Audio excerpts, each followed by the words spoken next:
What if the monster under your bed was real?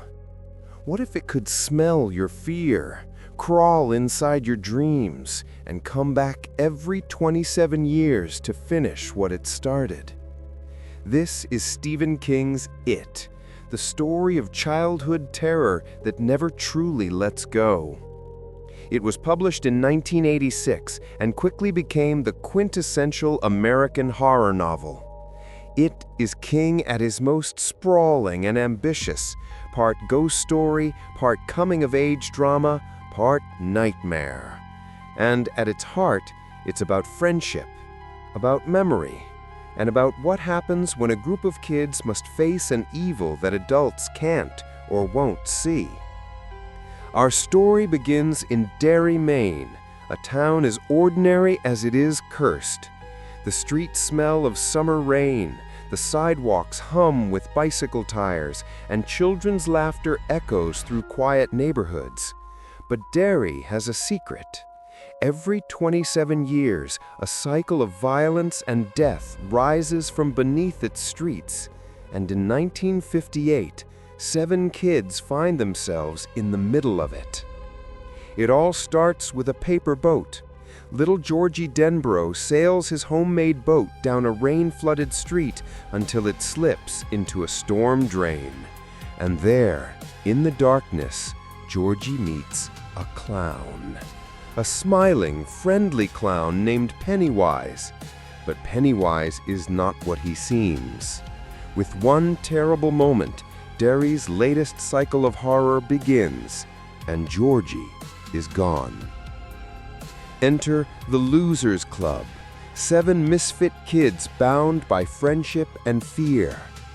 Bill, Georgie's brother, who stutters but never stops searching for the truth. Beverly, strong and brave despite her violent home life.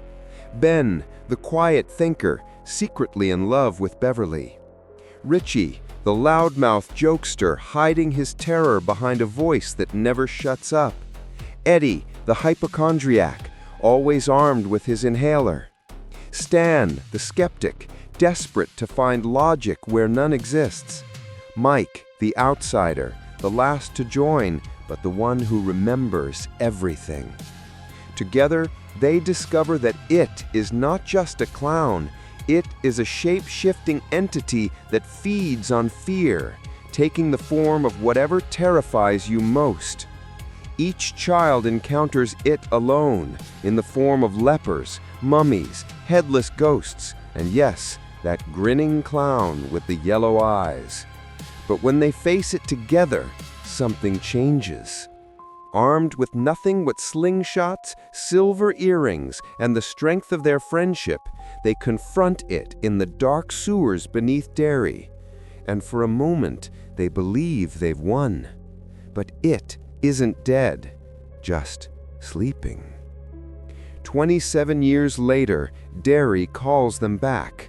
They are adults now, with jobs, marriages, and lives far from Maine. But when the killings start again, Mike, the only one who stayed in Derry, calls the others. One by one they return, some reluctantly, some with dread, but all knowing they made a promise as kids. If it ever came back, so would they. The losers must not only face the creature again, but also face who they once were. Memories they had long buried rise to the surface. The childhood traumas, the blood oaths, the terror they swore they'd never forget. In the sewers once more, they confront it in its final form. A nightmare beyond shape, a thing too big to be real. And once again, it is not strength or weapons that save them. It is faith. It is courage. It is the bond they formed as kids, a bond stronger than fear itself. And with one last desperate stand, they destroy it. But victory comes at a cost. Stan never made it back to Derry. Eddie dies in the final battle. And when it's over, the losers begin to forget each other again. The memories fade, the details blur, until even the town itself seems to let them go. Only Mike remains to remember, the last witness to a story no one else will believe.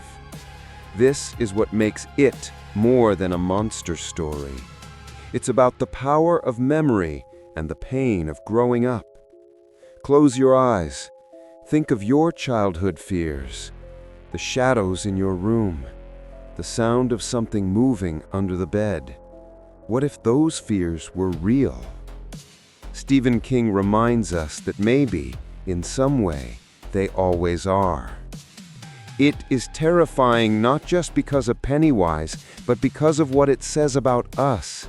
We all have fears that follow us into adulthood. We all have moments we try to bury until something pulls them back to the surface. But it also reminds us that there is power in facing those fears, that together we are stronger than the darkness. If this journey back to Derry gave you chills, hit that like button. Share this with a friend who's brave enough to face Pennywise. And tell me in the comments, what was your childhood fear, and would you face it today? Subscribe for more deep dives into the greatest horror stories ever told. And remember, sometimes the monsters we fight aren't just under the bed. They're the ones we carry with us,